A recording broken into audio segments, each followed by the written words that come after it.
Tanse and good afternoon. I'm Creeson Agecoutay. Welcome to APTN National News. The University of Manitoba says it has hundreds of Indigenous ancestral remains, belongings, and artifacts in its possession. Now they want to return them to their rightful First Nations, Métis, and Inuit communities. Sav Jonza was at the announcement on Monday. The University of Manitoba is publicly apologizing for their collection of Indigenous ancestral remains, a collection they are now calling inappropriate. The University of Manitoba did not live up to its ideals in their true form. Today, we begin by atoning for these historic failures. We apologize for these past wrongs. We are sorry. University President Michael Benarosh says the process of rematriating and repatriating, or the returning of the human remains and burial artifacts, will start immediately.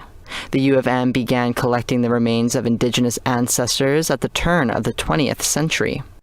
We use these ancestral remains and belongings in classrooms and in laboratories, and sometimes put them on display, all without consent from First Nation, Inuit, and Métis families, communities, and nations. They say they acquired the remains and artifacts in different ways, including some brought to them by the RCMP. These acquisitions ended in the early 1980s. Today, when I witnessed so many emotions in the ceremony this morning, I get it. To learn about ancestors being in drawers, in paper bags, in stapled little baggies, it's horrific. It's devastating. Lucy Bell is co-chair and co-founder of the Haida Repatriation Committee. She has been bringing ancestors' remains home to Agecoutay, north of Vancouver Island, for 30 years. As of 2021, she helped bring home more than 500 sets of remains. Now, she's adding a few more. Tomorrow, we take home 4 of our ancestors from this institution, and it's not easy work. It never gets easier to be handling the bones of our ancestors. Bell hopes that other institutions holding ancestral remains, like Simon Fraser University in Vancouver, will follow the U of M's footsteps. Sav Jonza, APTN National News, Winnipeg. Thousands of people are expected at Juno Beach in Normandy, France tomorrow to commemorate the 80th anniversary of D-Day. Juno Beach is where Canadian forces landed as part of the Allied invasion that led to the end of Nazi Germany's occupation of Europe. Joining the Canadian contingent led by Prime Minister Justin Trudeau is a group from the Papixies First Nation in Saskatchewan. Brittany Poitras of the First Nations University in Regina tells us why they are there. Papixi's chief and council were welcomed by the Lieutenant Governor of Saskatchewan, Russ Morasti, and General Cliff Walker with the Royal Regina Rifles Trust.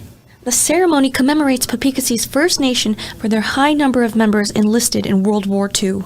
No First Nation contributed more soldiers to the war effort, especially to the invasion than Papixi's did during World War II. Papixi's band counselor Alan Bird's father, Charles, along with more than 50 other Papixi's members, enlisted to fight in World War II. Charles Bird was among the soldiers who stormed Juno Beach in France on June 6, 1944. My dad always said, I was fighting for my land. I was fighting for my home.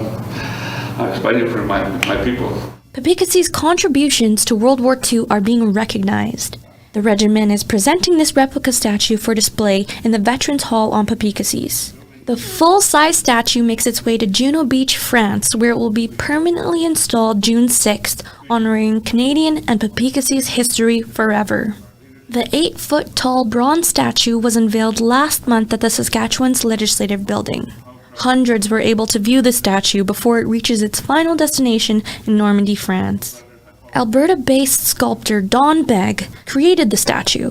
Begg wanted the statue to convey an authentic expression of what soldiers would have looked like as they defended our country.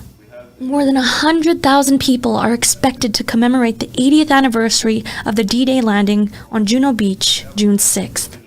Papixi's chief Frank Dieter and Councillor Alan Bird will be amongst those in attendance.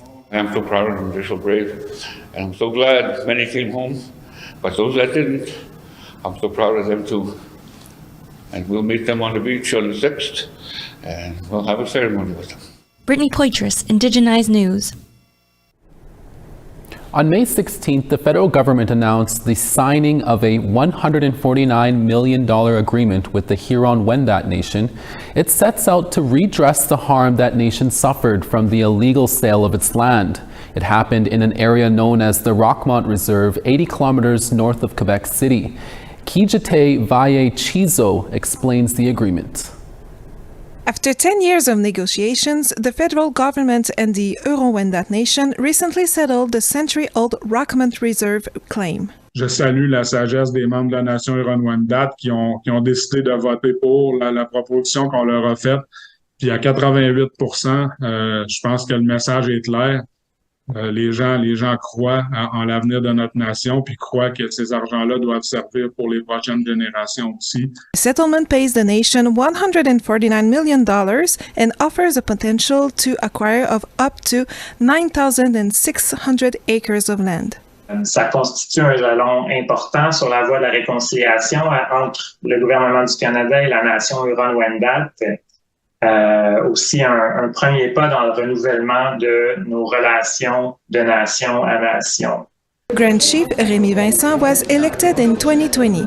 One of his priorities was negotiating this claim. J'étais très à l'aise de la présenter à ma population. C'est important pour nous de bien régler les revendications particulières. Donc, c'est certain qu'on souhaite régler plus de revendications particulières et à un rythme raisonnable.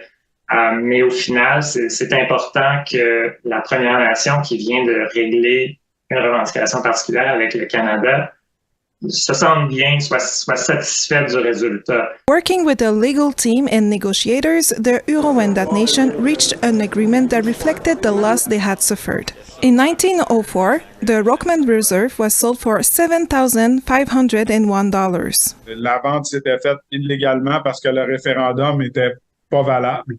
The negotiations were therefore about compensation for the loss of use by the nation. Le volume forestier qui était exploité pendant toutes ces années-là sur le territoire, parce que c'est un territoire forestier, il y a eu un peu de pertes aussi fauniques. According to the Grand Chief, the amount should already have been deposited in the Rockmont Trust account. Donc, c'est complètement indépendant du Conseil de la Nation Huron-Wendat. He also mentioned that community project will be put forward. For example, loans for housing or wind energy projects. Ça, c'est des projets qui pourraient être extrêmement intéressants, qui sont porteurs pour la nation, sont porteurs pour les membres, sont porteurs pour le futur. In addition to the $149 million settlement, it will also be possible to acquire land through mutual agreement. Donc ça, c'est-à-dire que la nation Huron-Wendat peut acheter des terres de personnes qui sont disposées à les vendre et ensuite demander à ce que ces terres soient mises de côté en tant que réserve. Grand Chief Vincent said land acquisition could help expand the community. Parce qu'il n'y a pas de place. Là. On a 1100 membres de notre communauté qui attendent sur une liste pour venir rester sur notre communauté. Et on n'a pas d'endroit pour les loger. Grand Chief Rémi Vincent hopes that this case will continue to benefit the nation and future generations. Agecoutay Alexandra Veillet-Chizo, APTN National News, Montreal. A short break now, but when we return, the Ho-Chunk Nation in Wisconsin, along with a group of archaeologists, have made a major discovery. We'll tell you all about it when we return.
Welcome back. To south of the border now, where the Ho-Chunk Nation, along with maritime archaeologists in Wisconsin, made a huge discovery.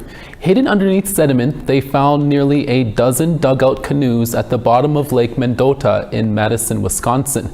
According to the Wisconsin Historical Society, the oldest canoe was built 4,500 years ago, making it the oldest discovery ever recorded in the Great Lakes region. The canoes were found in a section of the lakebed in the ancestral territory of the Ho-Chunk Nation. The first canoe was found 3 years ago, and all the canoes will now be safely preserved in a facility in Madison for further conservation and study. 2 of them will be on display at the Wisconsin Historical Society's History Center, set to open in 2027. This is an important historic moment for maritime archaeology, for the state of Wisconsin, for the Ho-Chunk Nation, but also the Great Lakes region and tribal nations across the Great Lakes region too, because this is the oldest dugout canoe dating back to 1000 BC that's ever been found and recovered in the Great Lakes region. The ability to take today's process now through science and their expertise over here and utilize it to teach our youth, about our steep history and a connection to an area here that reaches all the way back to the last glacier period. They say 3,000 years, right, that dugout canoe. The Saskatchewan Government Insurance Solstice Speaker Series is wrapping up its 3rd year of bringing Indigenous culture and discussions to Regina. The Royal Saskatchewan Museum in Regina is hosting the final installment of this year's Solstice Speaker Series on June 11th.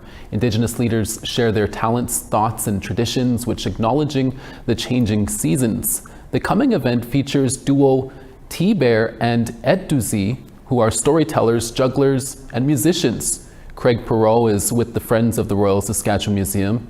He says, everyone will benefit from the series. But also a chance for us all just to come together and be able to walk away and go, okay, let's think about that. Now what do I go do? How do I, engage in the world and make it better? The Kainai Blood Tribe in southern Alberta performed a headdress transfer ceremony to their first athlete to go to the Olympics. 21-year-old Apollo Hess will be competing at this upcoming Paris Summer Olympics with Team Canada's swim team next month.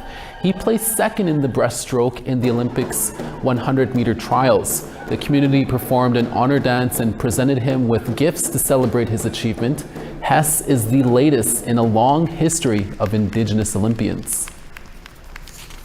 This is kind of like a life lesson that I've learned that hopefully some of you can take on as well, is that if you have a dream and you really want it for yourself, you just speak it. You speak it out into the universe and it will happen.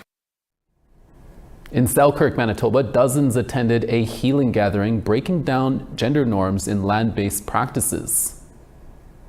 The Akinindudawa, I Heard It From the Land healing gatherings was spearheaded by LP Penner of the Survivors Hope Crisis Center and community leader Jeannie Whitebird. It welcomes survivors of sexual and gender-based violence along with community members to engage in land-based healing.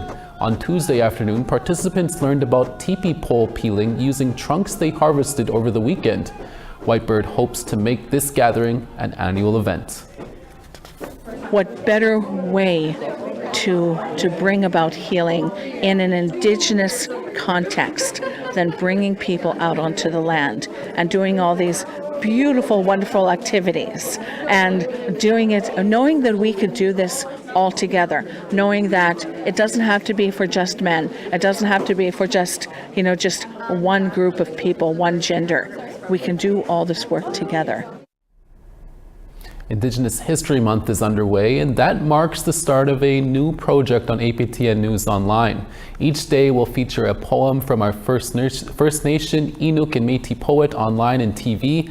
Nicholas Oldshoes, known as Donnie Sage, is a Blackfoot artist using his past traumas to write music and inspire others who grew up in similar circumstances. He's the 5th poet featured in the APTN News Online anthology series for Indigenous History Month. Here's his reading of I'm Lost, I'm 5. The definition, my insanity. Repeating the same cycle over and over again, expecting a different outcome. I'm tired of running in circles, trying so hard just to get to the end. The feeling is claustrophobic, like I'm 5 years old being trapped in a closet by my brother. Darkness, saved by an angel. For a split second, everything is fine. Then reality sets in. I'm hungry, tired, scared, lost. I'm 5 years old and I've already experienced so much depression. I'm lost. I'm 5. Lice infested. Hear my message. Times are different now, but I was affected. Disrespected, runt of the family. What's expected of me? Perfection? Years neglected by the woman who made me. Why do you hate me? I just want acceptance. I don't want to learn the hard way, Mom. What's my lesson? In the future, you will say that I was always meant for greatness. I hate this sentence. I'm 5, and please kill me now. I hate the present. It's the past. I'm lost. Mom's sauced. I'm sitting crisscross, waiting for her by the door like I'm a f***ing dog. She called us puppies and drank the money. Bottle trauma. Youngest out of 6, Joseph. Please quit hitting your baby mama. I'm sleeping with my shoes on, and I'm 5.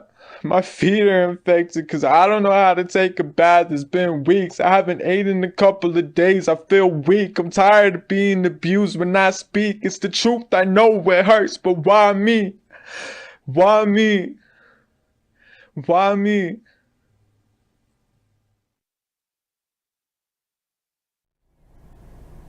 Thank you, Nicholas, for sending that powerful poem in. Coming up next, we will speak to the creator of a new Indigenous streaming service. We'll be back in less than 3 minutes.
Over on the East Coast, St. John's 10 and sunny, Charlottetown 13. Nain 7, Anujiwak 12. Quebec City 22, Gasp 12. Sarnia 24, Sault Ste. Marie 21 with Sun. Wawa 25, Timmins 24. Puckatawagan 7, Thompson 7. Winnipeg 18, Dauphin 14. Regina 12, North Battleford 11. Stony Rapids 6, Meadow Lake 10 with rain. Fort Chippewa 9, Fort McMurray 9 as well. Calgary 14, Edmonton 10. Penticton 13, Campbell River 11. Dees Lake 9, Prince George 12. Beaver Creek 16, Whitehorse 7. Fort Simpson 11, Norman Wells 15. Colville Lake 12, Inuvik 2. Baker Lake 3, Cambridge Bay 1. Agulik -1, Resolute 0. A new streaming platform is now on the market that aims to put Indigenous storytelling at the forefront. Aki Creators is now available online globally. It features the works of Indigenous artists in dance, film, TV, and other digital projects. Sandra Laurent is one of the people behind Aki Creators. She spoke with me earlier from Toronto. Sandra, thanks for chatting with us today and taking some time out of your busy schedule. You're currently in Toronto, traveling from one conference, point A to point B, so you're very busy, so you took some time out of your busy schedule and you're in a lobby. So thank you, Sandra. Awesome. My pleasure. Thank you. Can you tell us about Aki Creators? Aki Creators is a brand new digital platform which essentially amplifies Indigenous voices in the digital space. And we're really interested in looking at the intersection of Indigenous wisdom, art, and land, primarily in that digital space. Why do you think a streaming platform like this was needed? It's very important to have our voices in the digital space because it's a very robust space and it's going to be more and more so in the future. And so it's really important to have our narrative driven in that space and to tell our stories in that space, because if we don't, someone else is going to do it. And it's, and the other thing that's great about a digital world is that you can be global very, very quickly, which is great. Digital streaming, that seems like the thing right now. Whatever TV we turn on, Netflix, Crave, whatever. There's a lot of Indigenous content there, but there's nothing quite like this, eh? That's right. Our digital platform is very unique in that way. It's not Netflix where it's just anything in general. It's really, really more specific to what we're interested in seeing out in the world. Primarily our own stories told by ourselves and bringing in our own Indigenous wisdom and knowledge and relationship to land, and to speak about those themes that are really, really important. And to be able to make global connections, across Turtle Island, but even beyond, which is very exciting space. And within our digital platform, we're going to be launching our very first short film called Land Dances Us. And it's a short film about, it's basically an Anishinaabe creation story with a contemporary twist. But it is done in AI and live performance and where those meet. So it's in AI essentially. That's great to hear. And how can artists and storytellers out there team up with Aki Creators? Well, they can definitely get in touch with us. Go onto our platform, Agecoutay.com, and you can submit some of the work and because what we're trying to do is amplify as many Indigenous content creators that are out there, whether they're filmmakers, content creators. We have a series called Red Talks as well, so people could also be interviewed with Red Talks, which we also upload. So we're really trying to drive that narrative, that Indigenous narrative in the digital sphere. So everybody's welcome to come onto our platform and participate. And there's also some free things that people can, or you could subscribe, do a monthly or an annual subscription as well. What are your hopes for the ACI platform moving ahead here?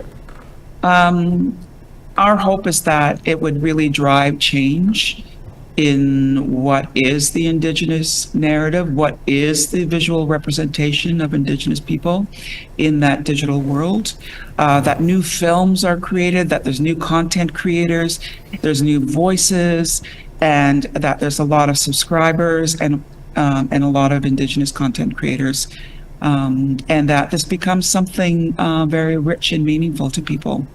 That would be a wonderful achievement. And finally, really briefly, where can people sign up and watch?